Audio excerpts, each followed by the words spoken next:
Support for Dissecting the 80s is brought to you by Manscaped, who is the best in men's below-the-waist grooming champions of the world. Manscaped offers precision-engineered tools for your family jewels. Manscaped just launched their 4th-generation trimmer, the Lawnmower 4.0. You heard that right, the 4.0. Join over 4 million men worldwide who trust Manscaped with this exclusive offer for you. 20% off and free worldwide shipping with the code MACHO at manscaped.com. That's MACHO at manscaped.com. Your balls will thank you. Get 20% off and free shipping with the code MACHO at manscaped.com. That's 20% off and free shipping at manscaped.com when you use MACHO, MACHO. Unlock your confidence and always use the right tools for the job with Manscaped. Your balls will thank you. Welcome to Dissecting the 80s. I am Tripp, one half of the Mega Podcasting Powers. And with me, as always, is my tag team partner, a man who probably would have gotten a little more buck wild with an unlimited shopping spree ahead of his impending death, the Macho Man. Andrew Leno. And yeah, I would. It would have been like more like the adult version of Kevin McAllister spending in Home Alone 2. Not to reference that again 2 weeks in a row, or 2 episodes in a row, but... Wait, no, did we talk about that in that? Or did we talk about, I thought we talked about Blank No, we referenced cheese pizza in a limousine, I'm pretty sure. Oh, you're right. Yeah, no limousine cheese pizza here in Joe versus the Volcano. Welcome to the latest chapter of Dissecting the 80s, the one where we can slightly reach past the years 1980 to 1989. And we're doing that here with a movie that, boy howdy, is an 80s movie, even though it is not by the numbers. Came out March of 1990, so just barely past the finish line. I think, delightful Tom Hanks and Meg Ryan vehicle, Joe versus the Volcano. And we watched it, so you know... We gotta go back. We gotta go dissect the 80s. It's your not surrealist enough surrealism coming about your not surreal enough surrealism. When the mega powers explode. I'm talking about the 80s. Oh, yeah. Great Scott. Cream of the crop. Oh, yeah. Mega powers, yeah. When this baby hits 88 miles per hour, you're gonna see some serious shit. So this is definitely first time for you, right? Yes, it is. Although it definitely feels like, again, to reference something we mentioned before, it feels like it would be a rental cabin movie or like a beach house rental movie. Oh, for sure. Like it feels like a movie no one buys, but a movie people just have or come across. You know what I mean? Yes, although I do own it. It's one of those print-on-demand Blu-rays where it's like, hey, somebody ordered one of those Joe versus the Volcanoes, and some poor intern has to like manually print and that's a thing? Your Blu-ray together and send it to you. Yeah, there's like Warner started I think they call it the Warner Archive, and it's like a select number of titles that can be purchased, and they're purchased on demand, so they have less special features. If some of them don't have any, the quality might not be quite so high, but they allow for a greater catalog to be purchased because it's, they don't have to make 10,000 or 100,000 copies. That's pretty cool. Of the movie. Yeah, I think so.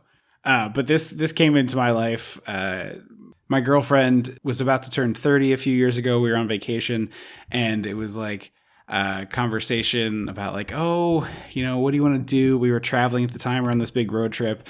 And so there wasn't like a lot you could do to make it special. So I was like, I don't know, is there like a movie you'd like to watch on your birthday or like some television episodes or something? Like we can rent it or whatever. And she picked this out. I've spoken before about how her house, the movie collection, was kind of like a rental cabin, as you described. But we put this on and we started watching it, and immediately I was entranced by it, just from the opening. So it was a movie she knew, or just a movie she loved. Really grew up loving? Yeah, big fan. Yeah. And we were watching it, and she's singing 16 Tons, which is the song that it starts with, and then she starts doing Dan Hedaya's dialogue in the opening scene here. And I was like, wow, she never does this. Like, she does not have this relationship with any movie. And then she kept doing the dialogue, and I finally had to be like, hey, I'm so sorry to squash this, but like I cannot watch this movie if you're gonna do all of the dialogue. I'm so I sorry. like want to see that happen now. And she, you know, of course, laughed with me. Like it was funny. But yeah, super, super fan of this movie. At least the opening she can do verbatim. I want to see that now. I feel like I've never seen that from her. That's not her steez, so it was very funny. But it's well justified because I think the opening of this movie, even if you don't like this movie, which is fine. I mean, I disagree with you, but it's fine. The opening of this movie is, I think, magic. This is just pure wonder and loveliness. We got Tom Hanks going into work with a huge crowd of people. Something I noticed on this watch for the podcast is that the path they're walking to the entrance of the building is the shape of the company's logo. Okay. And then later, that same shape is the path up the volcano. Oh, it is. Yeah, it is. Which I thought was this whole sequence looks like that. I think is it the first Apple commercial or just one of the early ones that they make fun of in Futurama? The 1984. I think so. Yes, 1984. The book. Yes, the book. Yeah. Is it? Yeah, totally. It's super drab. It's definitely very reminiscent of that. It's honestly, you know, you could watch this movie and be like, oh, this is a science fiction movie. Yeah, I think that's what part. I because I went in very blind, I didn't know anything about it, and so I was just sort of like, I don't know what I'm supposed to be getting right now. Like, what vibe is this? Because the poster art. Sure. That's pretty much the only thing I saw. The poster art does not belay this story that we get in the beginning. It doesn't relay any story. Yeah, it looks like Tom Hanks and Meg Ryan are going to go on a cruise. Right. This is directed, we should start by saying, written and directed by John Patrick Shanley, who wrote Moonstruck and also was the writer and director, I believe, of Doubt, like the Academy Award winner about. Oh, he adapted Doubt? Child molestation and the priesthood. He wrote the play. Too. Wow. That's a weird he's a combo of things to have done. Yeah. But he made this, and it was a big flop, and so he didn't get to direct for a long time. And he wrote a bunch of movies, wrote Congo. And he wrote Congo? Directing. He directed Wild Mountain Time. He did write Congo, or adapted it, I guess. But he also directed and wrote Wild Mountain Time, which just came out. The Bumblebee movie? Do you know what I'm talking about? The Bumblebee movie, right? It is indeed the movie where a man thinks he's a bumblebee and Emily Blunt wants to have sex with him, something like that. I mean, not because he's a bee. Yeah, I just saw that and I was like, are the straights okay? Like, are you all okay? Like, blink if you need help. Spoilers for Wild Mountain Time, I guess.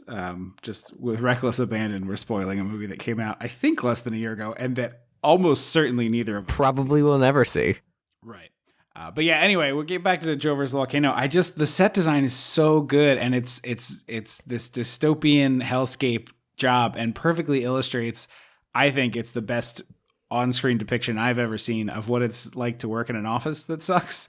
Because I feel like so much office stuff now is this office like propaganda, like shows like The Office where like it's fun and your friends are all there and it's like a family, and in reality it's like. I mean, maybe I'm just a curmudgeonly dick. I think that is not how I would describe myself, but I've made one actual real friend in my entire life at a job where like I was friends with to the point where like I still am in touch with a person after I left. I feel like that's a pretty rare thing. I think so. And yet we've all been like conned into believing like, no, this is a family. Yeah, like it's eating Wegman's birthday cake once a month with people I tangentially know.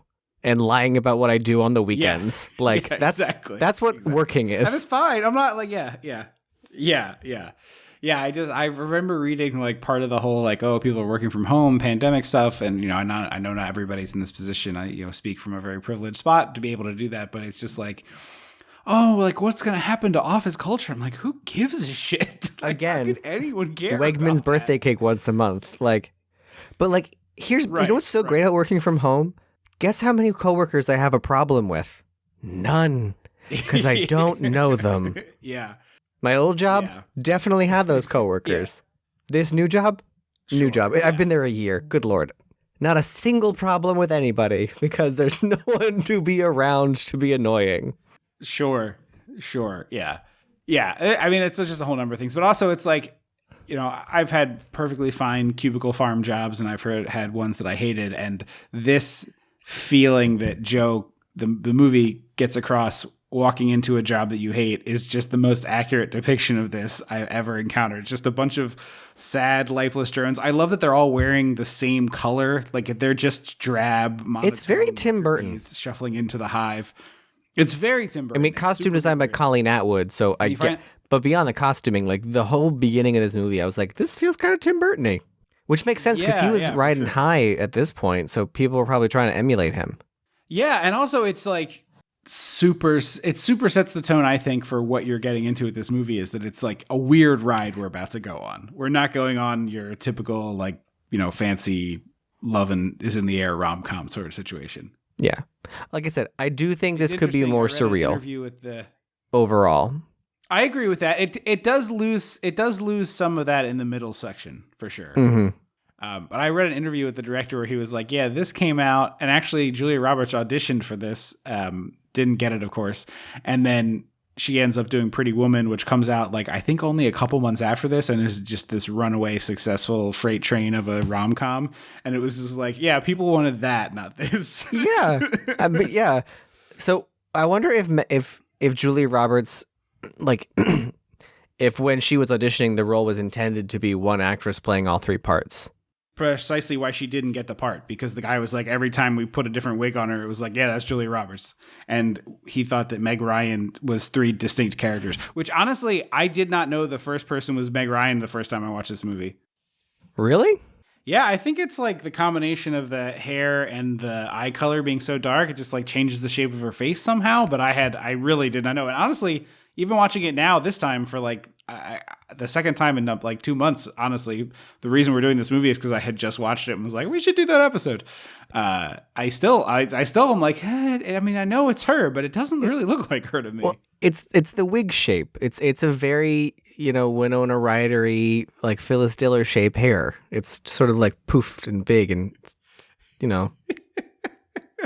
I think Meg Ryan would have a bone to pick with you that you call her Phyllis Diller. I did not call her Phyllis Diller. I'm not a big Meg Ryan fan as it is, but I'm like, I don't know. Phyllis Diller's a few hundred notches below. The hair. Phyllis Diller has iconic hair. Okay. And I'm not alone in that thought, I don't think. But yeah, the three Meg Ryan characters. The first one is sort of this like Janine in Ghostbusters meets Audrey from Little Shop by way of a temp agency, it feels like. Yeah, she's a little bit like mousy and a little bit meek. It's like each of these characters gets progressively more self-confidence, which is interesting. It's like Meg Ryan goes on a journey in this movie, but as three characters. And then the second Meg Ryan character, Angelica, is I think it's Meg Ryan doing a weird Nicole Kidman impression. They definitely made her look like Nicole Kidman. If she thinks Nicole Kidman talks like this, I don't know what she's doing in terms of drugs and things, but like there was something about like the mouth shape and the way she. No, for sure. It feels very Nicole Kidman. I totally agree. But there was a celebrity this year, or maybe I don't know if celebrity is the wrong word. Someone on Instagram, so I think celebrity, I would assume, was Angelica for Halloween this year. Because my boyfriend was scrolling from this movie. Yes. Okay. Was scrolling through Instagram and someone like posted a picture of themselves in clearly a costume, and the caption was like Angelica Hayneworth or whatever the name was. So we Googled it because we're like, who the hell is that? Like, is she supposed to be somebody? And then I was like, oh, of course it's from a movie I'm about to watch for the podcast. I wish I could remember who it was, but I've completely forgotten. Yeah, you're going to have to figure that out. Yeah. Shout out to the person who texted, or not texted. They did not text me. They did not have my number. Tweeted at the show at Dissect the 80s to share somebody playing Toccato and Fugue on the foot piano, because that ruled. That was very cool. That was really cool. And then the third Meg Ryan character is just Meg Ryan. Right. Like, it was basically like, this is the one you're going to be for most of the movie. And she was like, great. No wig, no voice. Yeah, exactly. Although I have to imagine it's fun to get to play multiple characters. Oh, yeah. So we'll backtrack a little just to the start of the movie and pick up from there. So you know who Meg Ryan looks like in her first character? She looks kind of like Helena Bonham Carter in Fight Club. I could see that. Like if you put a big fur coat on her. Yeah, I could see what you're saying. I think this I think Dee Dee is like the most attractive Meg Ryan has ever looked. Like I'm not into Meg Ryan's whole deal, so I'm like me either. this Dee Dee Meg Ryan is really doing it for me, and I'm kind of like, nah, Helen Bonham Carter in Fight Club doesn't do it for me, but Dee Dee kind of does. But yeah, I don't know. It's like, I mean, not that matters, but I've never been into her whole vibe, and which is people are gonna be like, what? But yeah, I just never been into Meg Ryan. She just I don't think we were ever her age demo of like people who find Meg Ryan attractive.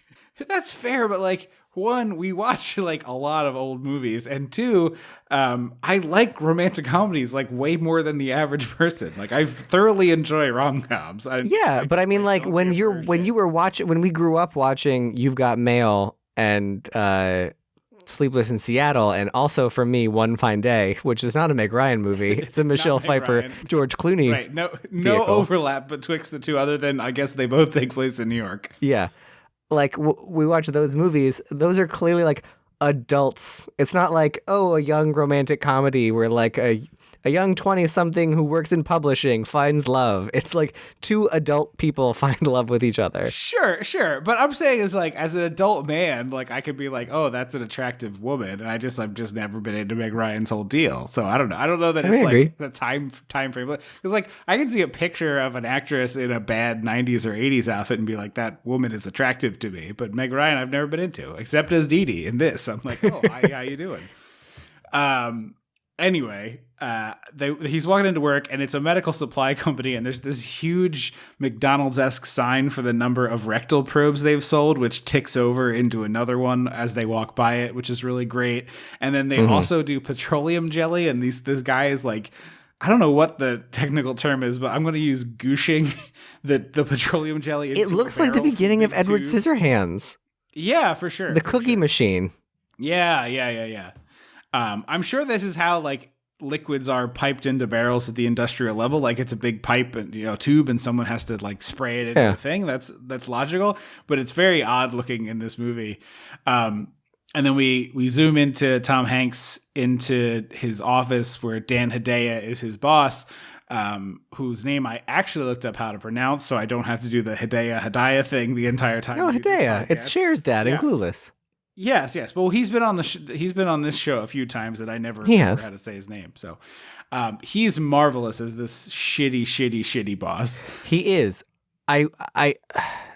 So the beginning of this movie feels like an absurdist play. Yes. And I don't say that to be like, my theater degree, but like, it's very clearly stylized and has a specific aesthetic. It's very repetitive and sort of nonsensical. And because Dan Hedaya is literally just screaming the same three lines over and over again into a phone, and I was just like, is this hell? Like, is this all going to be hell? This feels like it's hell. It sure seems like hell. And honestly, I was like, yeah, that's what it feels like when you work a cube farm job that you hate. The lighting in this is amazing. Like everything is this sickly green pallor, which I just absolutely love. Looks like the Saw bathroom. Yes, it really does. At my last cube farm job, there was I guess I drew the short straw, and we were in these pods of cubes that were like 4 people, and the 2 on the left were open on the right side, the 2 on the right were open on the left side, so it was like a little pod of 4. And the back 2 had a window, like a very large window, and the fronts did not. And so somebody left the job leaving a window cube open, and I was like, I'm not asking for permission, I'm just moving. I'm taking this, I was like, I'm taking the window seat. And the person was like, what? And I was like, I'm taking the window seat. And they were like, okay. And I was like, there's no one else over here now. Like, I'm going to take it. Like, I'm not asking, I'm just going to do it. I just started moving my stuff, and they were like, oh, did you? And I was like, nope, I didn't ask anybody. I'm just taking it. I was just like, I need to be near real sunlight. It is making me miserable. I'm not talking about this with anyone. Yeah. And it was fine. Like, nobody cared. But I just got to have the real light. Important for my mental health. I don't know about everybody else, but I need real light. Well, it reminded me of my friend's office in the Utilidors under Magic Kingdom, because he worked in like entertainment, like management. So he was like, people like signing in and out with him, whatever.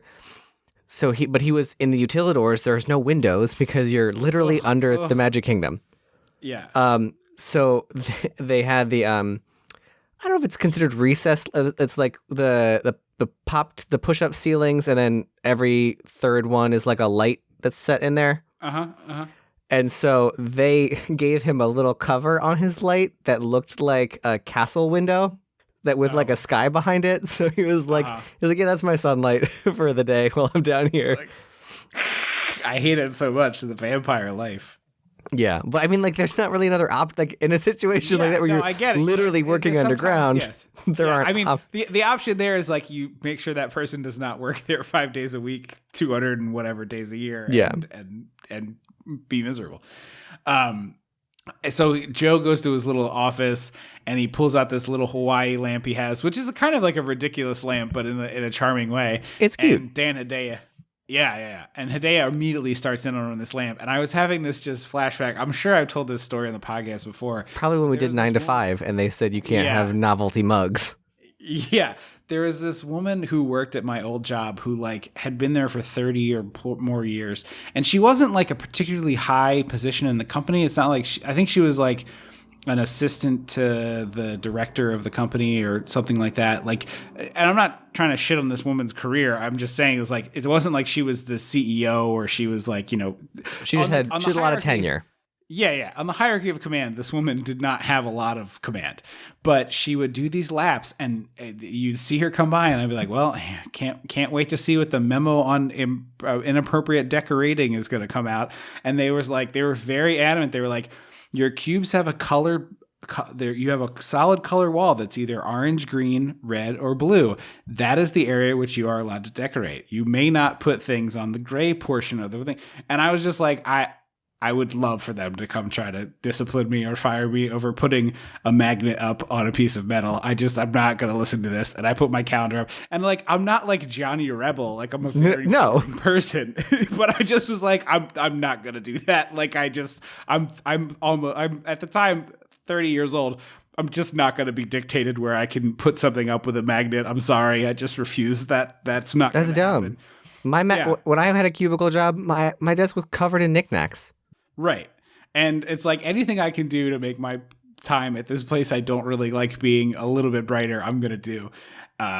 And she would do these little laps and she would like clearly be looking around and then we'd get these all staff memos of like the appropriate things to put and where you can put them. And I was just always like, yeah, I don't care. The people who are in charge of this don't care. You're just a busybody. But he comes in, he starts screaming with this lamp, and every time I watch this scene, I'm like, oh my god, this is so real. This is so real to me. It's like, why does this matter? Why do you care? It's irrelevant. Also, the fact that it's not even like he's in a cubicle. He has his own office. Right. So it literally affects no one. Like, eat a bag of farts, buddy. Like, yes, exactly. The other thing that's really great here, Dan Hedaya has like a special award, or it's not an award. I guess it's just a model. It's like a place where they are a display thing. Yeah. A display of artificial testicles. And the interview I was reading with, I think it's John Patrick Shanley. I hope that's right. It might be Joe Patrick Shanley, the director and writer of this. He said it comes from a time he actually had this job. He was like the advertising librarian for a medical supply company. And when he started the job, he opened a drawer of his desk and it was full of fake testicles. Like just the whole drawer was full. Just rolling around. Just like, yeah. But it wasn't like 2 or 3. It was like, 70 or whatever. And he was like, what is this? And they're like, that's a line we had to discontinue. And he said, why did you discontinue them? And he said, the guy told him because they clacked together when people walked and it was loud and noticeable. What? So there are 4 people who have had to have them removed for some reason or another. And but like, why wouldn't you get something rubbery or like... for whatever reason, the material they used... They shouldn't be meditation balls. Exactly. That's all I could think of was those, like, they'd have a bell in them and they were like... they kind of that's not quite a bell, but there's something. They're the meditation balls. Yeah, and you like roll them around in your hand. They were a hot thing in the 90s for a bit. I know a lot of people... I had a lot of friends who had a set of those in their house. But yeah, he said that these poor people are walking down the street going click, click, click, click. Could you even imagine the nightmare? it doesn't make sense why you would pick a clackable material in that instance. I guess it wasn't clackable, like it wasn't noticeably clackable, or they didn't think it would be a big deal. And then once they were installed in humans, it was just click, clack, click, clack, click, clack. I feel like any amount of click, clack potential, I'd be like, no, like these. Totally agree. We should start over. Yeah.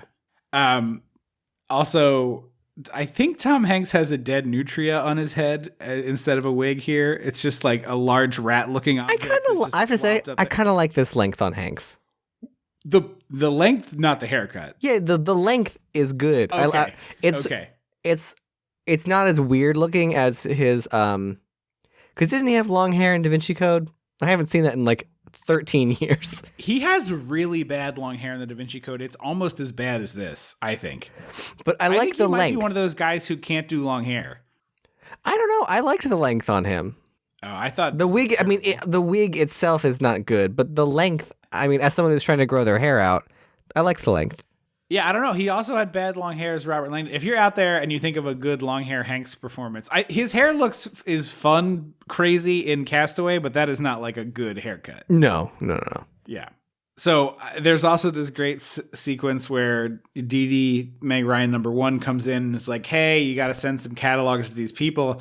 And he's like, I can't do that. I don't have enough catalogs. And this is when Dan Hedaya comes in to yell at him about the lamp. He starts yelling about him. He's like, why are there no catalogs? And he's like, well, because you didn't order them. Well, why not? When did you tell me? 3 weeks ago. And then again 2 weeks ago. And I was like, oh my God, it's me. I've been there. Yep. This is a real thing. That happened to me. Like, you won't let me be the ordering person. So I have to rely on you. And if you don't do it, this is why you email. What? This is why everything you send is in an email. So that you can, so that when they go, I never got that, you can go back and forward the same email and say, per my previous request. Yes, exactly. And then his great response being like, well, why didn't you tell me again last week if you told me 3 weeks ago and 2 weeks ago? And it's just like, oh, you son of a bitch. Like, everything that's wrong with corporate America. Rotten bastard. Yeah. Although I will say, as much of a bastard he is and how he represents everything wrong with corporate America, Dan Hedaya is not wrong that, like, after child, everything hurts. Like, everything's just gonna hurt once you're 20. I mean, I think it's Joe's situation seems a little different than your average, like, oh, I tweaked my back taking down the Christmas decorations. I sneezed too hard and my back hurts now. Like, so I got my booster shot, and I woke up the next morning with this, like, right between my shoulders, like, muscle cramp under the shoulder blade sort of thing. Like, I thought it was a disc problem. It hurt so bad, but I was able to massage it out a little. Like, I was like rubbing my door frame. It was like, is this a muscle thing? Yes. Okay, it is. Because it woke me up in the middle of the night. And a couple years ago, my girlfriend got me a massage chair. So I was like sitting in that, and like, not like a crazy massage chair, like a thing you put on it. The one that goes on like a chair. Yeah. And so, like, that helped. But I was sitting on the couch that night, and I was like, oh man, I gotta sneeze. And I sneezed like real hard, and I literally thought I was gonna cry. I was in the fetal position. It was like that. It was the sneeze muscle was the one that was distressed, and it was just beyond excruciating. And I was just like, oh my God, I'm gonna cry from a sneeze. Oh God. Yeah. This is my life now. You stepped too weird down the steps. Your knees hurt for a week and a half. Yeah, but I do sympathize with Tom Hanks. Is like, I need to see what's going on with me. So he goes, and that's the other thing is, like, I've never had this, and if you do, I have all the sympathy in the world for you. But I've never had a job where they were just like, no, you can't take that vacation day, or like, no, you can't go to the doctor or whatever. I know that happens to people. I luckily have not faced that. Yeah.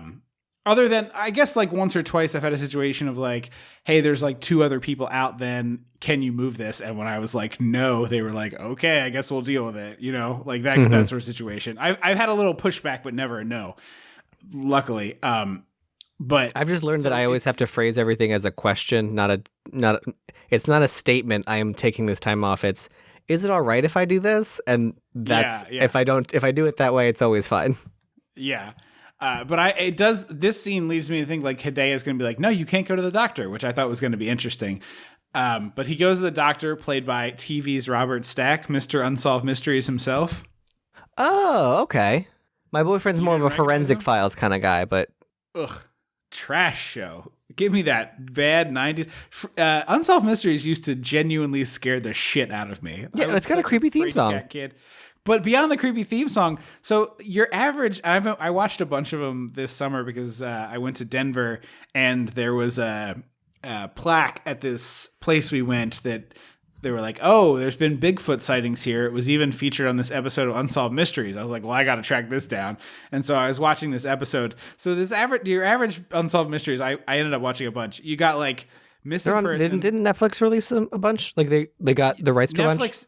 Netflix may have some of the old stuff. I think they're on a lot of streaming services. The new Netflix thing I don't care for because it screwed up the format and it turned into just like every other crime show, which is just like an in-depth research on this person's murder. But like your average Unsolved Mysteries is like one murder, one missing person, and one just let's get buck wild with it story. Was Mothman ever featured on Unsolved Mysteries? Oh, I guarantee there's a Mothman. Because he's my favorite. There's UFO shit, there's that. But I remembered so vividly as a kid being terrified of the episode where they talked about spontaneous human combustion. Oh, yeah. And there was they do the reenactments, and the reenactment was this chair with a pair of old lady slippers and a burned out char in the shape of this old lady who presumably burned to death in her chair. And it's like, it's a sad story. It's a woman who actually died. It was probably like a cigarette or any number of things. BuzzFeed Unsolved has talked about that before. And it's a weird story what happened because there were newspapers in the room that weren't burned. Yes. There was candles that were just wicks standing up because all the wax had melted, but the wicks didn't catch fire. And she had, it was one whole foot in a shoe unburned. Yes. I don't know what happened to that lady. Yeah. So I've done some research to figure out the actual solution, and it's kind of like a gross human anatomy thing, but like, if you want to Google it, it's yucky. I'll just tell it's you like that. human gases and stuff and human fat. Well, also it's just like fat. Yeah. Anyway. Yeah. But that's what like your forensic files is like real shit. I want like spooky, weird nonsense mixed in with the real shit. So it's like this little girl was kidnapped from her parents' home. Boom, boom, boom, boom, boom. And then it's like this man was shot to death in front of his house. Boom, boom, boom. Is Bigfoot terrorizing Middleton, Colorado? Like that's the combination of flavors that I want. Yeah, I guess that's probably the chocolate, vanilla, pistachio, human pus, like just totally out of left field. I guess that's probably the best show for me and Jack because he loves BuzzFeed Unsolved true crime, and I love BuzzFeed Unsolved supernatural, where they're like looking at Mothman and Bigfoot and trying to see if ghosts are real. He's like, no, I want the true crime. I'm like, no, fuck that. I want ghosts. Those are real people. It makes me sad. Tell me about the time Bigfoot threw pine cones at a park ranger. Yeah. So Robert Stack diagnoses Tom Hanks with a brain cloud. And he says the only reason we were able to figure this out is because you're such a hypochondriac and you insisted on all these tests. So this is a symptom-free disease that is going to kill you painlessly. But we would have just dropped dead if you hadn't been such a hypochondriac. Which is kind of a cool idea. Yeah, I thought so. And it's also like you get what really I think makes this movie so fun to me is you really get Tom Hanks getting to do all of the things. Right here, he gets this like really sad. It's not just sadness; it's actual despair, and he does a great job with it. And then we leave the building, and he's standing outside it, and the camera pulls away in such a great way on this crane shot to make him look so small and sad and tiny. And then he's like. There's this huge Great Dane that comes walking by with a little old lady, and he just gives this woman like a bear hug, and you can tell she's completely freaked out by this. I think it's all really good. Honestly, if I could get this diagnosis, the first thing I'm doing is like sweeping off Hedaya's desk and then punching him in the face. See, you can't do the punch because that's how you go to jail. But the desk you could probably get away with. Yeah, but if you punch him hard enough, he gets knocked out. You just leave. But he still is going to be like, he punched me hard enough to knock me out. You think there's cameras in there to prove anything? No, but like, I don't know. I feel like he would make your life miserable. Have fun doing it for 5 months. I'm out. Yeah, I'm not a person who gets into scraps anyway, but I had a coworker once like asking me, like I was incredulous that she knew someone who was getting into fights like at our age in our late 20s, and she was just like, well, what if someone said something to your girlfriend? I'm like, I don't know, we'd probably leave. Like it's too complicated to get into a fight now. Like it's like a police get involved. Like I'd have to really be in danger, like actual danger, like fight or flight danger. A snappy one-liner and then out the door. I don't even think I want to do the one-liner because then that invites them to punch you in the back of the head. I'd just be like, I concede you can have this. This is not that important to me. So he has this big epiphany of like, I sold you my soul for $300 a week. And it's just such great manic Tom Hanks business. It's a really great telling off sequence. Yeah. The part where he kind of rambles and rants, he gives the lamp to Dee Dee, he goes to leave, and Hedaya kind of tells him off, and he's like, I should say something. And there's this like long beat where you can tell he's really trying to formulate the thing to say is really good. Well, and it's a great situation because Hedaya tries to be like, you can't talk to me. Like, I don't remember. He says something to the effect of like, what are you trying to talk to me like that? Or you can't talk to me like that. I'm like, yeah. But his voice is like starting to quiver and waver. And I'm like, you piece of shit. The second someone actually stands up to you, you're garbage. You're mud. You're nothing. You're every bully that ever existed. And I also love Hedaya has huge dandruff in this scene, and you can see Is that what it was? Yeah. I thought it was like asbestos or like something from... I guess it could be. I was like, did something get cut where like... The ceiling fell on or something? Yeah, like some kind of ceiling moment. Yeah, I guess it could be that. I thought it was just big dandruff. So he invites Dee Dee to dinner as part of this big, telling everybody off. And she's like, oh my God, you're so alive. It's amazing. It's kind of weird that how many times Hanks and Ryan have played opposite each other romantically. Uh-huh. Like, is this a record? This is the first time. I'm trying to think of how many others have been like, it's just like, these two actors again. Tracy Hepburn has to be like at least this many, right? If not more. Spencer Tracy. Oh, yeah. I forget about old Hollywood where there were like six actors. Yeah, exactly. They were just like, it's another Spencer Tracy picture. And 6 months later, it's another Spencer Tracy picture. I don't know the answer, but I would have to think of the modern era. These two are up there, at least in the conversation, because it's definitely 3 movies. Yeah, it's Seattle. It's Seattle, Mail, and this, a minimum. Right. There could be another one that sneaks in there that I don't know about, but that's the 3 I know. Yeah. Yeah, I can't think of any other big pairings like that from that era. I'm sure someone's going to chime in and tell us, which is fine. But that's the ones. I think Richard Gere and Julia Roberts have at least 2. What's their second one? Runaway Bride for sure is those 2. Oh, yeah, Runaway Bride. So there may be another one. I forgot about that. This is the podcast where we reveal our insanely in-depth rom-com knowledge, and people are like, whoa, are you going to start another podcast about this? Maybe. One Fine Pod. It's just a minute-by-minute breakdown of One Fine Day. Yes, a movie that nobody knows about, and I bring it up and nobody knows about. And people are like, what? I've seen it more than once, and I get it confused with Serendipity, which is a terrible movie. Ugh, Serendipity. Vomit. But we also watched that one quite a bit. Just give him your number, you weirdo. Yeah, that one is like... God damn it, Beckinsale.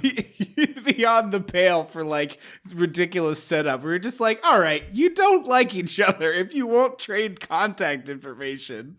Yeah. Meanwhile, back at Joe's apartment, the great Lloyd Bridges shows up, really chewing the scenery here. I thought this was gonna be a magic situation. Oh, okay. I thought it was like an angel or a magic man. Sure. The way he's like, I know everything about you, and he's like breaking his apartment walls with his cane. I was like, yes. This is Harry Dean Stanton, but sober.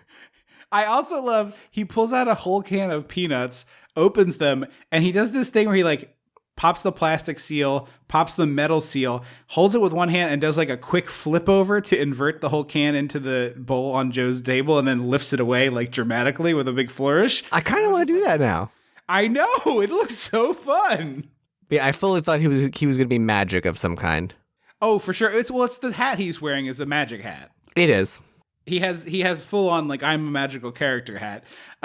Also, speaking of Home Alone 2, Lloyd Bridges, right? Isn't he Turtle Dove guy, or is that completely wrong? No, he's not Turtle Dove guy. He's not Turtle Dove guy. No, never mind. The ghost. Isn't that a ghost in the end? Don't we find out that it's a ghost in that movie?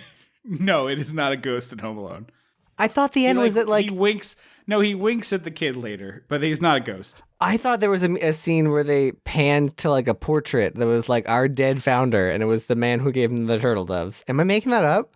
That scene happens, but he's not dead. He's just the owner of the toy. There's like a bit where he's like, Kevin McAllister goes in there and the old man is like, you could have these turtle doves. And he's like, I can't afford it. He's like, I think I can put in a good word. He can afford it. No, it's because he donates money.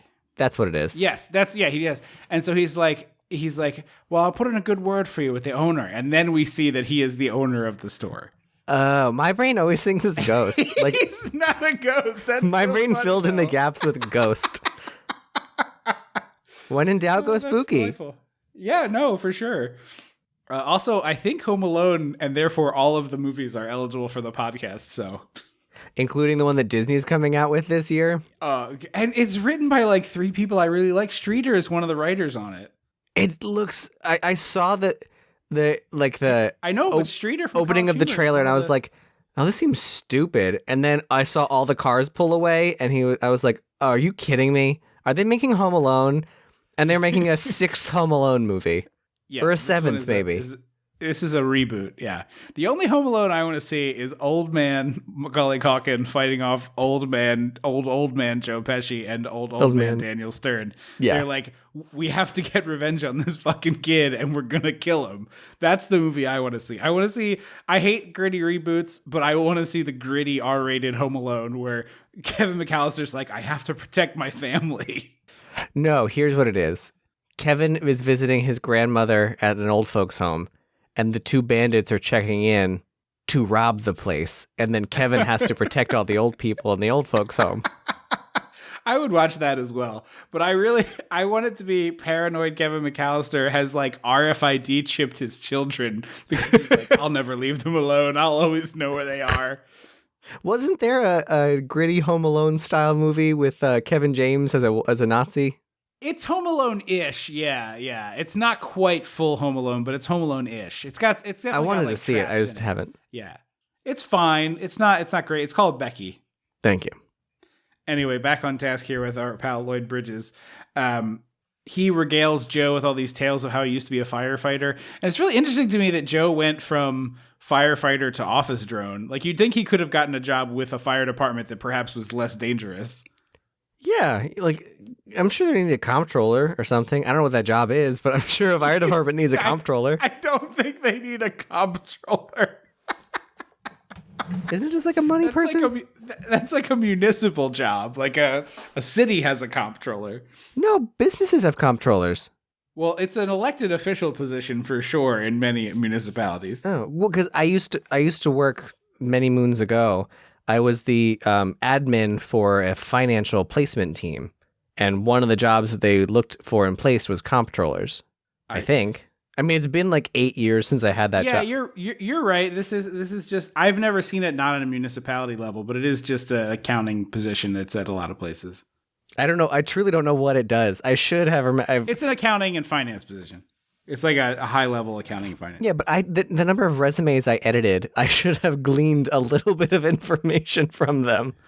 Yeah, you would think. So Lloyd Bridges is like, okay, so here's the deal. I got this island. There's a tribe that lives on it. Every 100 years, they have to have someone from the tribe jump into the volcano. The reason why this is important to me is because they have this special metal called boobaroo. They have unobtainium? Place you can get it. Yes. I have to get it from them. So you're about to die. Let me pay you all. Let me give you an all expense paid trip, lap of luxury, and then you go jump in the volcano and solve my problem for me. Which, like, honestly seems like a fair offer. Yeah, I mean, again, the idea is inherently racist, that like savage native people, volcano sacrifice. Obviously, that is a racist white people idea. Sure. But it's a cool concept. I have to say, it's a really cool idea. And I also think, like, you're not wrong. Like, the general depiction of the tribe is not great. White people in tan face. However, not all of them, just the 2 people who talk. The 3, I think there's a third. Okay. But I will say, to me, this tribe is essentially Oompa Loompas. Like, it's a complete gibberish nonsense thing. It is. I like that they didn't try and use a real tribe. That was nice. Right. It was like we made up the Wapani Woo. It's like very clearly we're doing like silly language things. And the story of them is that they were a group of Jewish and Druids. Was it Jewish? They were Druish and Jewish. Okay. Who like tried to do this sailing adventure, got lost, ended up stuck on the island, and decided not to leave. And then inexplicably, this tribe has a deep affinity for orange soda. They just like can't get enough. Yeah. It's a bunch of Kells over there, Kel Mitchells.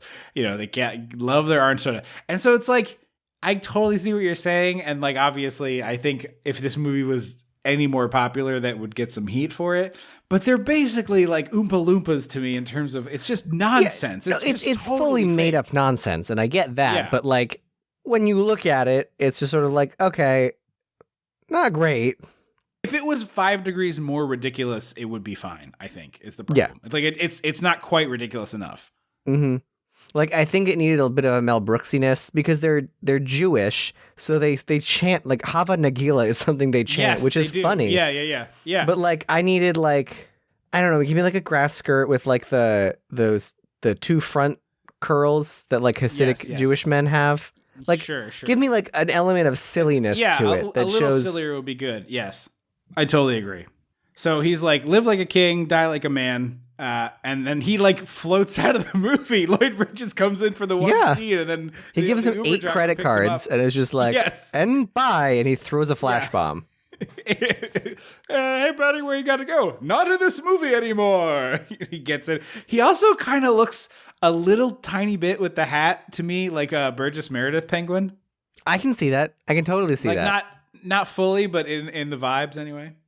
It feels like it feels a bit like Fred Gwynn playing John Hammond is the energy I get could from see him. that. Yeah. I love Lloyd Bridges getting to come in to do a small part and bring some manic energy. I always love that. You know, Seinfeld, his Mandelbaum, Izzy Mandelbaum. Oh, he's the I Mandelbaum. love Izzy Mandelbaum. Yeah. So I love Lloyd Bridges getting to come in for like swing in, do one bit and get out. That's a perfect amount. Yeah. So he hires a a limo driver played by Ossie Davis. Great actor. Great in this part. Again, I wish they had a little more to do. Yeah. He gets only a small piece and then he gets out of the movie. But I do think it's, as far as the like story of this character goes, we're really having a journey with Joe of self-realization and like fulfillment, which I like. That narrative in this movie I think is done really, really well. And so he starts, you know, asking Ossie Davis all these questions, and Ossie Davis pulls this. I love the scene here of like, you think he's going to be sort of like the magic black person stereotype of just like, oh, he's going to come in and tell him all this stuff. And instead Ossie Davis is like, hold on, I'm going to come back there. And he pulls the car over and he gets in the back seat and he's like, let me tell you something. It took me a long time to figure out who I am, and I'm tired. I don't have time to figure out who you are. So you're going to have to do that on your own. I can answer some questions, but I am not going to do this. I can drive you to stores, but from there, you have to figure some things out, buddy. And it's so interesting to see, like, these high-end stores that just don't look exciting from the outside in 1990. Because today, it's a lot of, like, clean glass and concrete, and it's a nice big logo up top with the company name. And this just kind of looks like a dirty building with Giorgio Armani on it. I don't know. There's less exterior branding for sure as part of it. I kind of like this. I mean, it's no Rodeo Drive, I guess. No. I mean, it's also New York, which is less flashy in general in its luxury stores. So they make fast friends. You know, he keeps asking them questions, and Ossie Davis is being really helpful. And then they're getting fitted for a tuxedo, and Hanks is like, let me buy this tuxedo for you. And he's like, no, I don't need a tuxedo. And I kind of wanted to be like, yeah, he probably doesn't. No one needs a tuxedo. But No. he was like, all right, all right, sure. You can buy me a tuxedo. He's like, I'm there. He's like, you're only getting paid to drive. You're doing a lot more than driving. Let me compensate you, which I thought was nice. Yeah. Yeah, the whole, hope he like, signed- own a tuxedo thing. I'm like, in what world do you go to tuxedo events enough that you can't just rent one for, like, $100? You get, like, the high-end $100 tuxedo rental. because I dated someone who went to a different high school and I knew I was going to go to 2 junior proms, I bought a tuxedo for $110 instead of renting one for $100 twice. That is, oh yeah, I do. So I do own a tuxedo, but it is a $100 tuxedo, so it is not exactly a luxurious item. No. He gets a haircut from Carol Kane, who is not credited as herself, and I just like why? What she should because I saw her. I was like, ooh, we're gonna get some Carol Kane in this movie now, and she's nope. She got a day rate. Good Lord. I don't think she even got a day rate. They got her in and out, and before breakfast was finished being served. She has one line. Like they turn him around, and she's like, "You look gorgeous," and then that's it. Yeah, and she's even in a weird wig. Like, Carol Kane has big curly hair. That's, like, what she's known for. And they put her in this, like, Prince Valiant wig. Yeah, it's very, very odd choice. I really love he goes to buy luggage, and the luggage salesman is a character that came straight from the pages of Better Off Dead. Yes. Also, like, I really odd. love trunk-style luggage. I fucking love old, vintage-looking trunk-style luggage. It looks super cool, but I will take my wheelie bags 99 times out of 99. Thank you so much for the offer. Well, these roll. The one that he wheels it out. They look unwieldy to roll, but yes. So this is the part where he tries to get Ossie Davis to go to dinner with him, and he's like, "No, I got a wife and kids. I got to get home." And Hanks is like, "Yeah, there are some doors you got to walk through alone." And I really like. There's like a sequence here starting with this Ossie Davis conversation. See, I thought he was going to say, "Bring your wife and kids," and we were going to get a Tom Hanks sees a happy family moment. Yeah, that would have been interesting, like making him feel sadder about this than he does. I could see that. We do play with that a little bit in the next sequence on the beach by himself. So I guess they wanted to hit that without being too sad. So he has dinner alone, and it's melancholy without being brutal, but it is clearly it's like it's no that hotel scene in Big. I will say that, thankfully. Definitely not. No. Yeah, and that would be the wrong tone for this movie, I think. I mean, arguably it was the wrong tone for Big, but I'm not going to say that too loudly. Yeah. See last week's episode, or 2 weeks ago's episode. So here's Meg Ryan number 2, the Florida Job. Also, Hammaker Schlemmer has been a thing for this long, and it's always been garbage nonsense, apparently. Yes. Which is lovely. Yes. So, sorry, we should mention, during the shopping spree, this is like the Chekhoviest sequence, I think, of any movie we've ever covered, because literally every single thing he purchases is useful later, literally in keeping himself sane and Meg Ryan alive. I mean, I don't know, the golf thing is useful. He keeps him from going nuts. He's like losing his mind out there. I guess. You need to be entertained when you're adrift at sea alone with a semi-conscious woman. Fair. We'll get into Meg Ryan's weird coma. We'll get into it. So he goes to dinner with Meg Ryan number 2. What did you say her name was? Angelica. And they have a big old feast on the table. There's like a Dungeness crab. The one thing that really disappointed me was she picks up the mallet and she's like, "These little creatures are so weird, but they're delicious inside." And she goes, you see her pick up the hammer like she's gonna just like really bring the weight of Thor's might down on this Dungeness crab. And then we hear the sound, but like, I need Tom Hanks getting hit with crabnel here. Like, there is crabnel all over this man and all of the surrounding diners. To prepare for his work in Castaway. Exactly. I need bits of crab shell everywhere. Also, I like that your Angelica is mostly military bullets. That's what she sounds like, though. It's not quite military bullets. She's in my head, I gotta be honest with you, in my head, I was like, I kind of practiced it a little bit when I was taking my walk today. I was like, I think I got another voice down, and I think Andrew's gonna be impressed with this one. So I'm a little bit like, oh no, I guess I don't have it. But in my head, I don't think it's bad, but it's a little too military bullets. You know how your voice sounds different in your own head than other people perceive it? Yeah, because your ears. Right. So like in this instance, I in my head, I sound exactly like Meg Ryan in the movie. Like, it's not like I'm like, oh, I'm close. I'm like, oh my God, I could do voiceover. You could do ADR? I could ADR Angelica's lines. So they like have there's this great fade where she says, "Oh, I drew that painting." And it's, oh man, I just lost the name of the guy.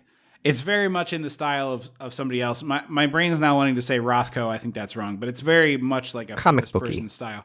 Yeah, comic booky.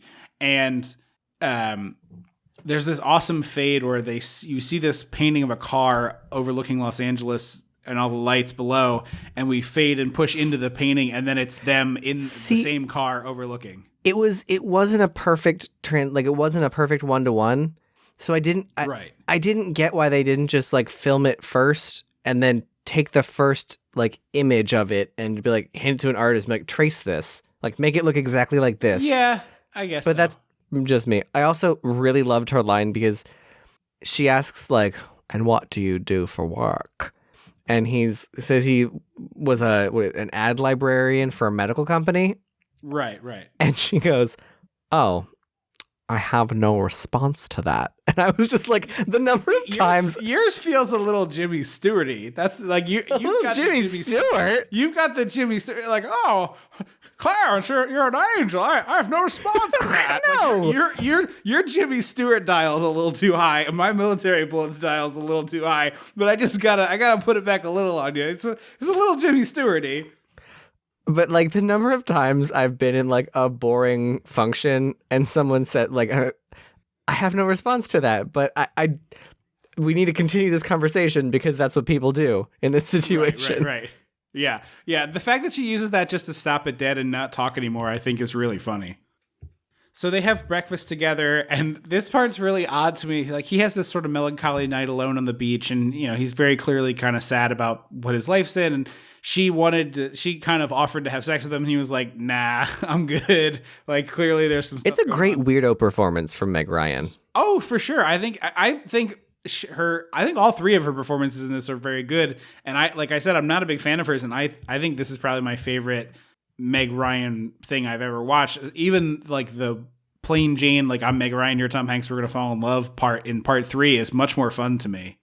It's honestly like bordering on Goldie Hawn in Overboard or something, where it's like legitimately fun and you believe that they're falling for each other because they just have a lot of fun together. I can see that. But anyway, the breakfast scene's very odd. She like invites him to breakfast and they're talking, and then suddenly she's like, "Oh no, we have to leave," and like grabs him and they just run out of breakfast. And I was just like, why is this scene in the movie? In a bird sanctuary for some reason? Yes. There's there's 8 cages of parrots. Yes. Loud ones too. Like from a movie making standpoint, what a nightmare. Yeah. So they go to the yacht that's gonna. Also, I don't understand. Lloyd Bridges is like, I'm gonna fly you to LA and then get you on my yacht and take you there by boat because my competitors watch the airport. And I'm like, but he doesn't work for you. So like, why would anybody think that he's related to this? Right. It makes absolutely no sense. And also, why would they care? Right. Like, how could your competitors beat you to this element? Presumably you're the only one who knows how to use it to manufacture. They go to the yacht, and it feels, when he said yacht, I was picturing like a tall thing, like a big tall thing, and it feels more like something you'd put in a regatta, like you'd race in the 4th of July regatta. I think you've been poisoned by the area you live in, where like in 1990 this was a yacht, and now a yacht is the disgusting floating horizontal building you're describing. Now this fits in a yacht, like this is in the pool on the yacht. This is the thing that hangs off the back of a modern yacht so that they can make shallow water landings. Yes, exactly. But because like now they're miniature cruise ships. Yeah, that's what I was picturing. Like the Bravo Below Deck series or whatever. Seeing the panels on Peacock. Yeah, Peacock really thinks I want to watch that show. And I was like, the things that I have watched on your service are professional wrestling, Yellowstone with Kevin Costner, more Parks professional wrestling, never Parks and Rec, and Halloween Kills. What of those 4 things makes you think I want to watch a reality show about a boat? Yeah, so that's one of those things that it actually, like, it's like how Netflix tricks people into watching things where being like, hey, everyone else in America is watching this. And I'm like, no, because you don't release your numbers. So you're lying to me. All you're doing is lying. Yeah. So they have a nice dinner the first night on the boat. It's catered by the chef on the boat. And they have a nice heart-to-heart. And she talks a little bit about her daddy issues and that she says that she's soul sick. He calls her out for being mean to him. Yeah. She keeps calling him the wrong name, and he gets really indignant about that. It's just, I didn't like that moment in the beginning because she keeps calling him Felix when they first meet. And he's like, that's not my name. And he's like, why are you calling me the wrong name? And she's like, because I do what I want when I want. And I'm like, right. But like, why feel it? Like you should be like, I'm calling you, I don't know, Wilbur because you're a rat. Like, I don't, like, give me something. Or how about he's wearing this silly Panama Jack hat? Just call him Jack and be like, well, it's your dumb hat. You shouldn't have worn that. And then the scene, like 2 scenes later, where he throws the hat off the back of the boat, by the way, littering. It like, then it would be like, oh, like he is like, I don't want to be identified by this dumb choice I made, so I'm getting rid of it. Like that would be something. Yeah. I was like, Felix the cat, like the cartoon, right. Like it doesn't make any sense whatsoever. Yeah. But so she goes to put him, like tuck him into bed basically. And they're standing in this like very awkwardly small space. He's like all tucked in, nestled under the covers, which I think is very adorable. And she's like, oh, you want me to turn the lights off? And he turns the lights off and it turns into this like sort of almost romance moment. And then it's like, well, bye. She also has a nice character development moment here where she kind of opens up that like, I was mean to you on the dock because you work for my father, and basically I told myself I would never work for my father, but he knew I wanted this boat and he knew I had he figured out my price before I did, and I hate that I have that. I learned I have a price that I'm willing to like go back on my morals for. And I was like, oh, I like this little character development moment. And there's also the part in the same conversation where she's like, did you sleep with my sister? And he's like, no. And she's like, good, because if you did that, I would have thought you were a real creep. And it's like, yeah, he would have been a real creep if he took advantage of her. Like, she clearly was having some shit going on. Yeah. So they decided to go fishing the next day off the back of the boat. She absolutely kicks Tom Hanks' ass at fishing. It feels like a mini game in a video game where they're like, you need to catch 13 points worth of fish. And like because it's not all the same fish. It's like a big rockfish or like one of those spiny looking ones. Yeah. It's crazy. And leading to, there's like some fun bit of business with the other person on the boat. Her name is Dagmar. Tom keeps like looking over. She's Miss Dawson from the movie Get a Clue from Disney Channel. Oh, okay. But he's like, he's looking at Dagmar for assistance, and Dagmar's just like shrugging at him like, I don't know. She's a good fisherman. What do you want from me? But it leads to finally Tom Hanks gets one on and everybody's helping him. He's doing some great physical comedy with like the rod almost going over the side. He's basically silent film acting. Oh, for sure he is. Yeah, it's very, very big and broad, but I enjoyed it. And it culminates with he finally reels it in, and it is the funniest hammerhead shark puppet that you could possibly imagine. It basically has googly eyes. It looks like the shark version of what's that dog puppet with the cigar? Triumph the Insult Comic Dog. Yeah, it looks like it is. The shark version of that, where it's just like... It totally does. It's not supposed to be real. It's supposed to look like a latex face. Right. Oh, there's also a good sequence where Dagmar looks over at him and Tom has done like a full cat's cradle with the fishing line in his hand. I don't know. Oh, yeah. So now it turns into the perfect storm / Poseidon adventure. Well, first they have another heart-to-heart at dinner, this time with candles. So it's a little bit more romantic. Oh, I missed this one. And then the big storm is brewing. Or it becomes the opening scene from Little Mermaid. That is the true. boat goes down. That's true. No, it does. So they have the big heart to heart, and that's when he tells her the secret, and she kind of like is like, "Whoa, I don't even know what to do with that. Like that's a crazy thing you just told me." And then the storm is the next day. Oh, okay. I just got my notes mixed up. Yeah. I love how, by the way, speaking of this storm, they almost never show this boat on the water. Like the actors, they shoot all the actors on a boat, not anywhere near water, very clearly. Like it's very much on a studio. They're throwing buckets up at them. And then they go to the miniature, and it's like a fun miniature, but it's definitely a miniature, and it's like the water looks too big. Yeah, people forget about that. Like water doesn't scale. Yes, yeah, exactly. It's like you cannot make waves in a bathtub with this miniature boat and have the size look right, because the waves that are hitting this boat are like bigger than the perfect storm, essentially. Yes. They did the same thing in the original Dracula, which I watched like half of the other day. But I was just like, look how big the waves are. Because people forget that water doesn't scale like that. Right. So Meg Ryan gets into her Gorton's fisherman cosplay. Yeah, they all have that on. It's very weird. I'm like, I don't think that just is standard issue with boats. Like, it's all the yellow rubber slicker. Yeah, they're either Gordon's fishermen or they're about to like haunt the old fishery, and the mystery gang is gonna roll into town and pull their wig off. Or they're gonna chase down some teens who thought they murdered a guy. Yes, he's Dawson. Jennifer Love Hewitt is like running around screaming, I'm right here, come and get me. Yes, exactly. Which, again, I highly recommend people do that more often. Throw your head to the sky, spin in a circle, and ask, what are you waiting for? It's very therapeutic. Ben Wilson, not Dawson. Yes. So there's a big kiss, and then the boom or the jib, one of the boat terms, one of the mast parts, I think it's called the jib, comes and knocks Meg Ryan clean off the boat. No. So he has to go it knocks a dummy into the water. Okay, fair. It knocks a dummy. It is a beautiful dummy. We used to, way back in the day, we had a big dummy appreciation corner on this podcast. Yeah.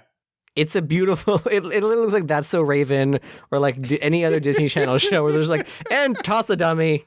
Yeah, exactly. No bones. So he goes over, helps her out, and then his trunks pop up, and they're a big selling point of them earlier is that they are watertight. So he's able to like lash them together and make a raft, and they're floating on top of the trunks. All the other people on the boat died, by the way. Yeah, you don't even necessarily like you see big lightning hit the boat, which also apparently, according to the internet, the shape of the lightning that hits the boat is the same as the symbol of the Office earlier in the movie. Although I've never clocked that. But yeah, it sinks very quickly, and you're like, oh, I guess they're all dead. But it's very weird that there's no. It's like later on when she wakes up from her coma, she's like, what about Dagmar and the boys? He's like, nah, they're dead. And then she's like, oh, okay, and moves. They've been dead for weeks because you're in a coma. Yeah, she immediately moves on from it. It's crazy. So yeah, Meg Ryan gets knocked out, and he's made his giant raft, and then because these trunks are enormous. They're like what, 2 foot, 3 foot by 4 foot. Something like that. I would say it's easily 3x4. Yeah. And he pulls out his violin case bar. I like that one. It's a cool thing. It's a cool little gadget. And he starts like doling out capfuls of Perrier to Meg Ryan. And like not taking any for himself so that she can have all the water. But like she is in a coma. Yeah. If you die on this boat, you both die. She has no chance of surviving. A wave knocks her into the water. Oh, dead forever. Like, that's true. You can maybe like take half the water she does. I don't know, but yeah. So this is where we get pre-Castaway. Yeah, he does all this stuff on his own, which is kind of great. Get some real white dad at a wedding dancing at some point. With his magic radio that they like earlier in the movie, the line is specifically that it's like this special open band radio that can work anywhere in the world, essentially. Yeah. So it's just like the things he purchased montage. He's putting, going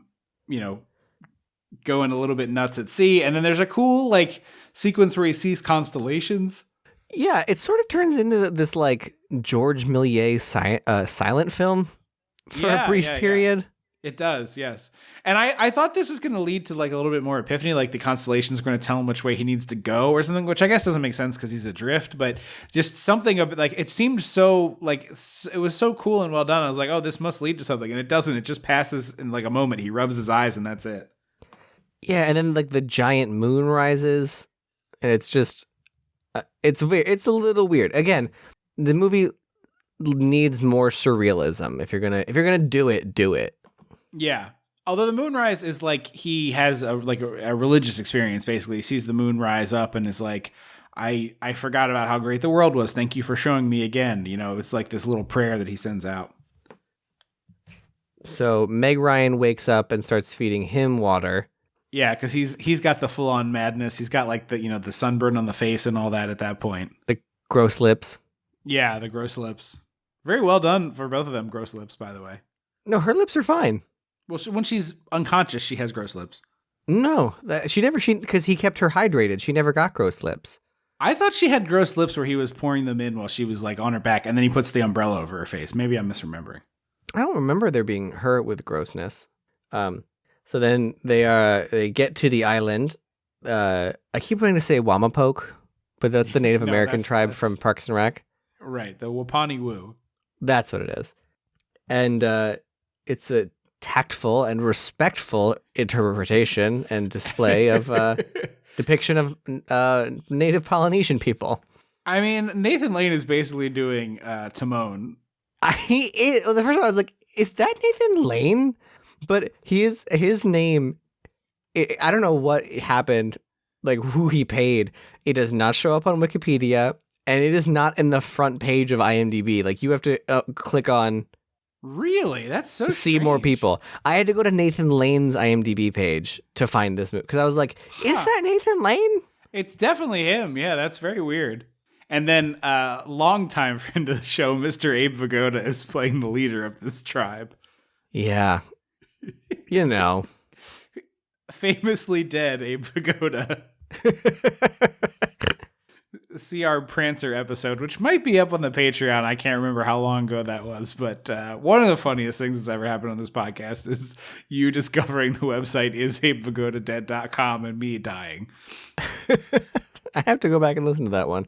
When I think Christmas, I just think about One Magic Christmas now. Like that is the pinnacle of a Christmas episode for me. It is. I mean, it's a bonkers movie. It's totally bonkers. Prancer is not nearly as fun as One Magic Christmas, but the bit about Abe Vigoda, I think, is very funny. But I love his delivery here. He's like, tonight we'll have a big feast, and then you jump in a volcano, okay? It's like we got 18 minutes left in this movie, kids, so we're gonna have to speed things along. It's big dad energy. Yes, exactly. How you kids doing? You doing good? All right, here's your mother. So they go to get prepped by the Islanders, and Meg Ryan's having a spa day. She's getting like pumiced and oiled and all these lovely things. And Tom Hanks is just being systematically tortured by a group of men. It's weird. Like it's so strange. It doesn't make any sense. They're hitting him with fish at one point. They're biting his toenails. They're biting his toenails like to clip them, and then like one guy blows stuff on his face and they lick it off. I don't know what they're blowing on him, but they're going nuts for it. It's so weird. And it ends with Tom Hanks having to pretend an octopus is stuck in his face and rip it off, which is very funny. Like he sells it really well. Yeah. Poor octopus. You're too smart for this. Yeah, I hope it was a fake dead octopus, not a real dead octopus, but I think it looked like a real octopus dead octopus. Oh, for sure. Trying to breathe. No, I was a dead octopus. I thought I saw it move. Like after he takes it off his face. It moves because Tom Hanks is like shaking it all around. Yeah, but once he peels it off his face, I thought I saw the tentacles wiggle. Oh, okay. Maybe. I thought it was just wiggling because he was like shaking his hand so much. Because he's doing a lot of Woody in this. Yeah. You are a toy. You know, that kind of. Yeah. So they both have really fancy duds on. We knew he had a tux, but Meg Ryan somehow has. Where did she get a dress from? Yeah, it's this like it's not just that she has a dress. It's like a very nice gown, like an off the shoulder, very fancy. Yeah, it's not like thing. Who braided Leia's hair in the Ewok village. Yeah, it's like one of the Ewoks did. You know, like that's fine. I can believe that. It's like, where did she get a Jessica Rabbit dress on this island? Yeah.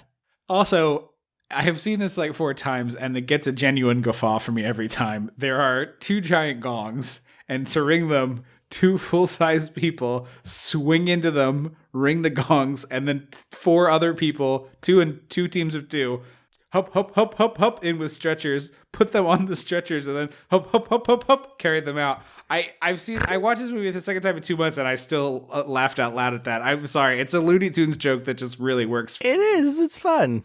So apparently because this tribe loves orange soda now, no one wants to jump into the volcano. Like, I guess orange soda is a good enough reason to live. Well, yeah, it's just they basically, it's like, I think what it's supposed to be is they've been like poisoned by our modern culture and like they don't have their old ways anymore. Like nobody feels that is what I'm guessing we're going for. So he's like, I'll ask one more time, but no one's gonna want to do it. So I guess you can jump into the volcano tomorrow. Not tomorrow, right now. Oh, that's right. Yeah. Tonight. It's not even tonight. It's immediately following dinner. Like, my man doesn't even get a chance to pee post this feast. It's just like, all right, off you go. He could pee into the volcano before he does it. Yeah, he could. He could. That would be a wild thing to try. I'm now like trying to picture that. That seems so crazy. I don't think you could get close enough. I think you would get gassed. I think you could pee into a lava flow. I don't think you could pee into an active volcano. Well, you would probably be very damaged if you got close enough to a lava flow to pee on it. But like theoretically, should a lava flow be substantially far enough below you, you could pee into a lava flow. Yeah. So no one volunteers because duh. And there's a really great shot of them all walking up the volcano. Mm-hmm. It's the same like zigzaggy lightning bolt pattern that happens earlier. Yeah. And at this point, this is where I was like, oh, Andrew's going to hate this so much. But I think it's kind of earned and also kind of interesting. It's like, she's like, you can't do this. I'm sorry, but I love you. It doesn't make any sense. I've never felt this way about anyone before. And I feel it about you. I don't even like you. I don't even think I like you that much. But somehow I'm in love with you. And it's just like, this is completely inexplicable. I don't understand it. Yeah, I think I liked it because it is so weird, this movie. Yeah. Again, it needs to be like 15 to 20% more surreal. Yeah. But I was like, yeah, I guess like he saved your life, so there's going to be a kinship there. And he's telling you he's going to jump into a volcano. Like, there's a lot to unpack here, so sure. Right. And they also had some pretty intense, heart to heart, open heart conversations in the week leading up to, what she feels like is a week leading up to this. I believe that she would feel attached to him. Yeah. And he has a great response where he's like, that's crazy. I think I love you too, but the timing stinks. And he kisses her on the cheek and starts walking up to the volcano. Which is great. I love that. Yeah. So she's like, hang on, Chief, marry us. And she really puts him on the spot, which he agrees to. But I'm like, wow, I know I'm about to jump in a volcano, but that's like a big commitment to make. Yeah, but again, your commitment for 30 seconds. Right. Or...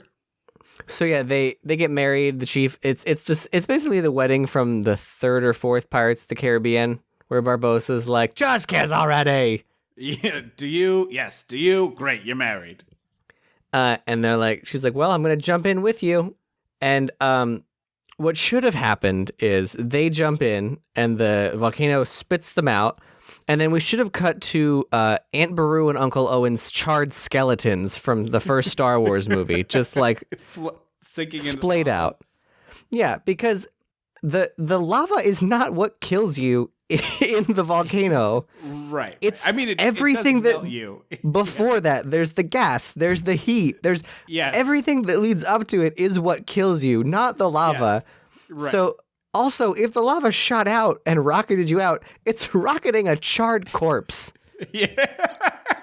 or like when people do pressure cooker or deep fry turkeys on Thanksgiving and they just not pressure cooker, explode and a turkey just like rockets into the air.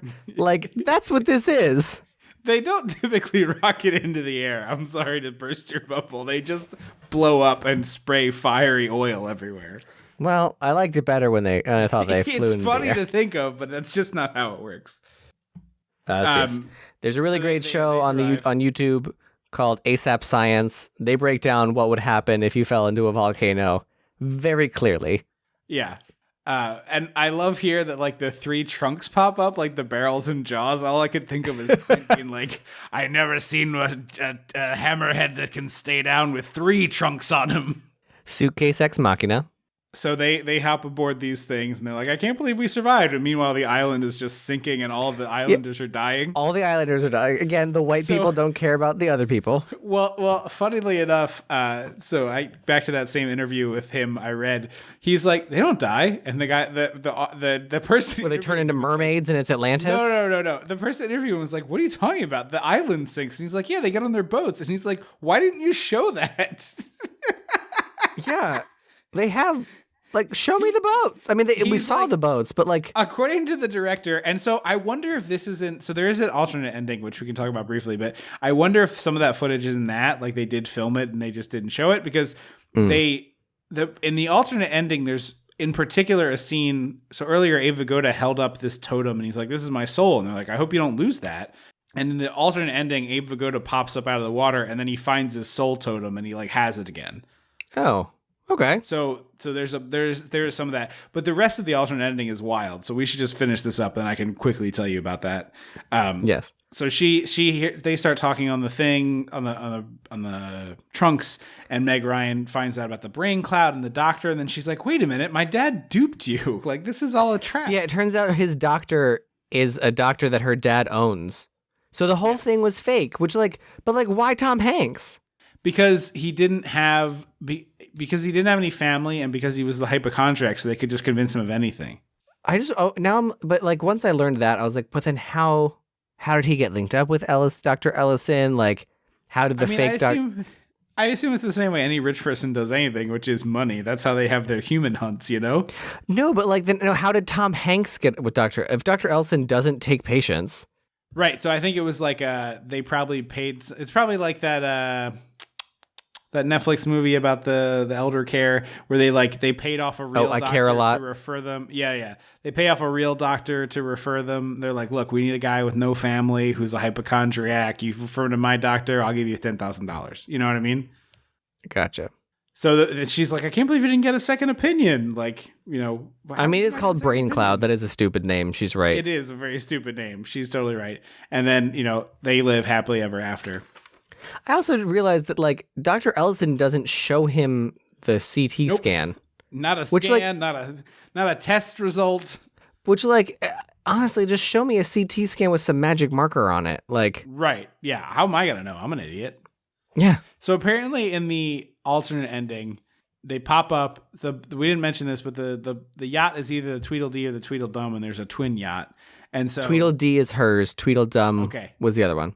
So in the alternate version, they get ejected from the volcano. Tweedledum shows up. On board Tweedledum is Dagmar and the boys. They're alive.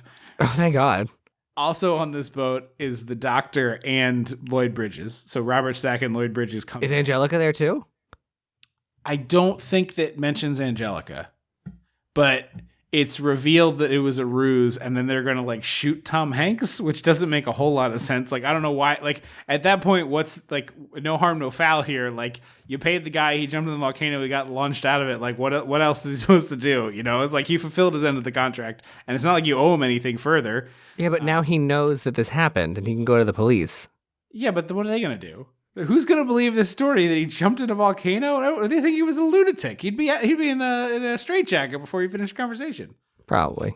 Come on, you think the police are going to take mental health seriously? Not mental health, but they'd be like, this doctor lied to me. This is a fake doctor. Get his license taken away. Yeah, I think they're like, yeah, okay, buddy, you don't have enough money. We're going to put you in the sanitarium. But yeah, that's the alternate ending, which apparently test audiences really hated, so they ditched that. No shit. Yeah, it's bad. It's not a good ending. I like Dagmar and the boys being okay. Yeah, I would have been fine if they were on a little rubber raft, and instead of the trunks popping up, it's Dagmar and the boys. This movie is nonsense. Yeah. Who cares? It would have been fine with me if Dagmar it could have been that boys... with Angelica kicking like a motor. Exactly. Yeah, exactly. We're here. It's a weird movie. Yeah.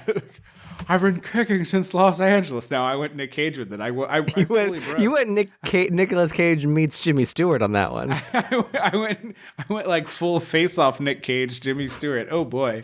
But yeah, that would I'm fine. At that point in the movie, I'm either I've bought in or I haven't, but it doesn't matter anymore. So because it's over. Right. Exactly. But yeah, I find this movie super, super charming. I think it's a really great, underrated Tom Hanks performance. I think Meg Ryan is very good in it, despite the fact that I don't really care for her.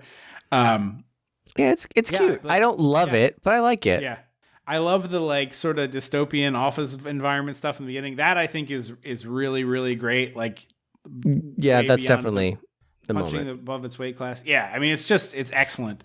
And I like the rest of it too. I like them falling in love and all that business. I think is really charming. So I heartily recommend this one. Like I said, it's our first leap day foray out of the 80s. But we won't be doing this too often. But this one I don't even really think is bending the rules all that much. It's not 86 really. days. Yeah. So I don't think it's that big of a stretch for this particular one. But yeah, I think it's super, super recommendable. I own it on Blu-ray, as I said, but it's also available through some library systems on Hoopla. You might be able to track it down. But honestly, you could do worse for a $2 rental if you're into Better Off Dead and that sort of weird oddball stuff, you probably like this. There's not quite enough Better Off Dead. I will, just to be clear. I don't have a big rebuttal to that. I agree with you. It has that energy, but I agree it could be weirder. It definitely could be weirder. Yeah.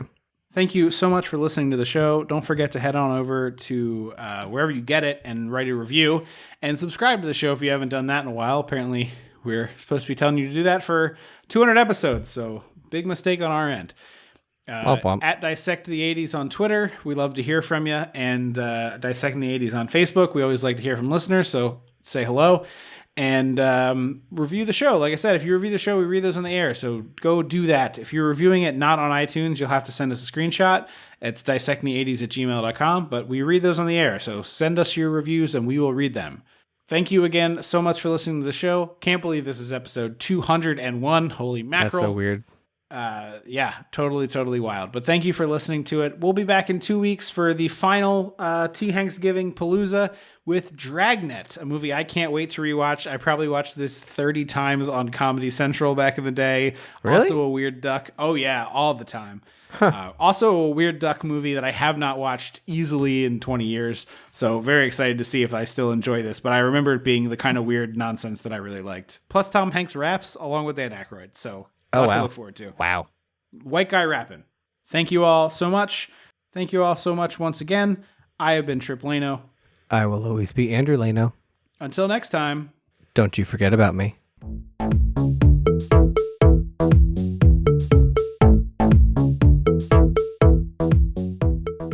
Dissecting the 80s is a Chum Some of This production.